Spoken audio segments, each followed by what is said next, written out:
Assalamualaikum warahmatullahi wabarakatuh. Alhamdulillah alladzi ja'alallahu 'alaina barzin fi Ramadan. Wassalatu wassalamu ala Rasulillah wa ala alihi wa sahbihi wa mawala. Amma ba'd. Hadirin ikhwan wal akhwat rahimakumullah. Pada kesempatan ini Bapak akan memberikan kultum tentang 8 sikap mempersiapkan Ramadan. Ramadan adalah bulan yang penuh dengan keberkahan dan penuh dengan maghfirah Allah, dan bulan yang dikasih sayang oleh Allah Subhanahu wa ta'ala, atau juga bulan li khususiyah li umat Nabi Muhammad sallallahu alaihi wasallam. Itu bulan yang khusus fadilah-fadilahnya diterapkan untuk umat Nabi Muhammad sallallahu alaihi wasallam. Dan bulan Ramadan adalah juga disebut dengan bulan syahrul ummati, kata Rasulullah, yaitu bulan umat Nabi Muhammad sallallahu alaihi wasallam. Maka dari itu, dalam kesempatan ini Bapak akan memberikan 8 sikap untuk mempersiapkan di bulan Ramadan. Yang pertama yaitu kita harus selalu bersyukur. Mengapa? Karena rasa syukur adalah rasa pengabdian kita kepada Sang Pencipta. Apa yang kita punya, apa yang kita diberi oleh Allah Subhanahu wa ta'ala, harus kita syukur. Kenapa? Karena Allah berfirman di dalam firman-Nya, la in syakartum la azidannakum wa la in kafartum inna 'adzabi la syadid. Jika niscaya kamu bersyukur atas nikmatku, maka akan ditambah. Dan sebaliknya, jika kamu kufur atas nikmatku, maka siksaku amat pedih. Kamu bilang dari, maka dari itu kita sebagai hamba untuk mempersiapkan Ramadan, apa yang kita punya, apa yang kita diberikan oleh Allah, semuanya harus kita syukuri. Yang kedua yaitu berdoa. Kenapa kita harus berdoa? Karena kita mempersiapkan Ramadan yang sesuai dianjurkan oleh Rasulullah, yaitu dalam doanya, Allahumma barik lana fi Rajaba wa Sya'bana wa balighna Ramadana, yang artinya, ya Allah, berkahilah kami di bulan Rajab dan berkahilah kami di bulan Sya'ban, dan sampaikanlah kami pada bulan Ramadan. Itu doa yang diajarkan ketika Rasulullah sebelum menjelang datangnya bulan Ramadan. Kita harus meminta kepada Allah untuk sampai umur kita pada bulan Ramadan. Maka dari itu kita harus berbanyak doa supaya kita sampai pada bulan Ramadan, karena bulan Ramadan adalah bulan yang penuh keberkahan dan maghfirah Allah di dalamnya. Yang ketiga yaitu kita harus bergembira dan senang atas datangnya bulan suci Ramadan. Kenapa? Karena Rasulullah bersabda, di dalam sabdanya dikatakan, man fariha bi dukhuli Ramadan haramallahu jasaduhu ala nirmi. Barang siapa yang gembira dan senang atas datangnya bulan suci Ramadan, maka jasadnya dimahamkan oleh Allah ke dalam neraka. Subhanallah, Masya Allah. Ya, maka dari itu ketika kita datang dengan bulan Ramadan, selalu gembira dan senang.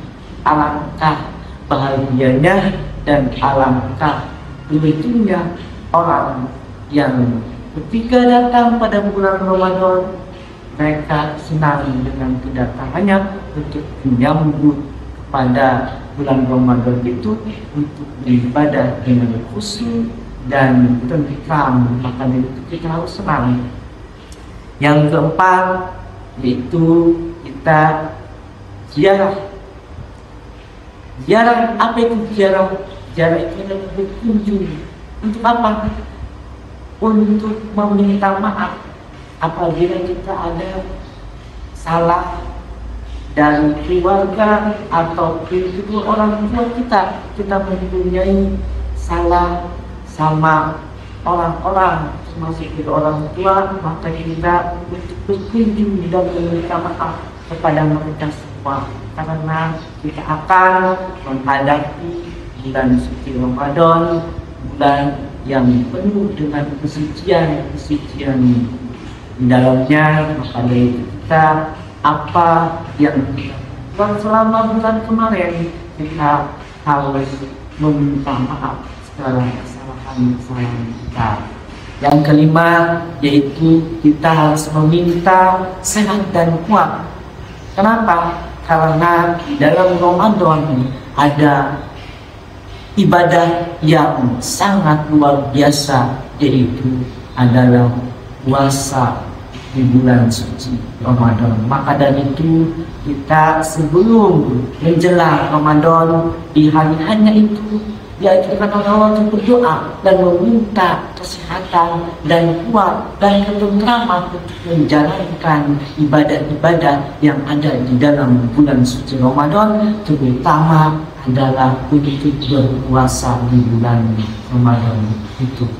Yang keenam adalah meningkatkan sholat. Dalam artian meningkatkan sholat ini yang tadinya tidak berjamaah, sekarang kita untuk di bulan Ramadan ini untuk mengagungkan dan menghormati bulan suci Ramadan untuk berjamaah setiap waktu dan tingkatkan kesunahan-kesunahannya yang ada di dalam sholat tersebut. Apalagi di dalam sholat tahajud, kalau bisa kita harus mewajibkan kepada diri kita, karena Rasulullah SAW pada sholat itu mewajibkan pada dirinya. Karena di dalam sholat tahajud Rasulullah bersabda pada bulan Ramadan dengan sabdanya, man qama ramadhana imanan wa ihtisaban ghufira lahu ma taqaddama min dhanbihi, yang artinya barang siapa yang bangun pada malam hari dengan sholat tahajud, maka Allah akan mengampuni atas dosa-dosanya yang tahun sebelumnya. Itu untuk meningkatkan sholat, persiapan pada bulan Ramadan nanti. Yang selanjutnya yaitu yang ketujuh, membaca Al-Quran. Al-Quran di dalam Ramadan paling utamanya ibadah adalah diantaranya membaca Al-Quran. Kenapa? Karena di bulan Ramadan turunnya Al-Quran. Syahrul Ramadan alladzi unzila fihi al-Quran hudan linnas. Bulan suci Ramadan diturunkannya Al-Quran hudan linnas, petunjuk bagi manusia. Maka dari itu kita tingkatkan bacaan Al-Quran kita pada bulan suci Ramadan, yang tadinya setelah sholat 10 menit baca Quran kita tingkatkan 20 menit, 30 menit, dan seterusnya kita meningkatkan tilawat Al-Quran. Karena dalam sabda pun dikatakan Rasulullah, afdhalul ibadati tilawatil Quran, paling utamanya ibadah umat saya Rasulullah adalah membaca Al-Quran. Yang kedelapan atau yang terakhir yaitu kita pada bulan Ramadan ini sikap untuk mempersiapkan yaitu zakat fitrah. Zakat fitrah adalah wajib bagi umat Islam untuk mengeluarkannya pada bulan suci Ramadan. Maka dari itu, itulah sikap 8 untuk mempersiapkan pada bulan Ramadan ini. Mudah-mudahan kita semua apa yang tadi telah dipaparkan atau telah disampaikan, kita bisa melaksanakannya dengan baik. Jika kita di bulan Ramadan bisa ibadah dengan tentram, khusyuk, dan selalu sehat dengan penuh pengharapan kepada Allah Subhanahu wa Ta'ala, yaitu semata-mata ingin meningkatkan ketakwaan kepada Allah Subhanahu wa Ta'ala. Mungkin ini saja yang dapat disampaikan pada kultum kali ini. Kurang lebihnya mohon maaf. Akhirul kalam. Assalamualaikum warahmatullahi wabarakatuh.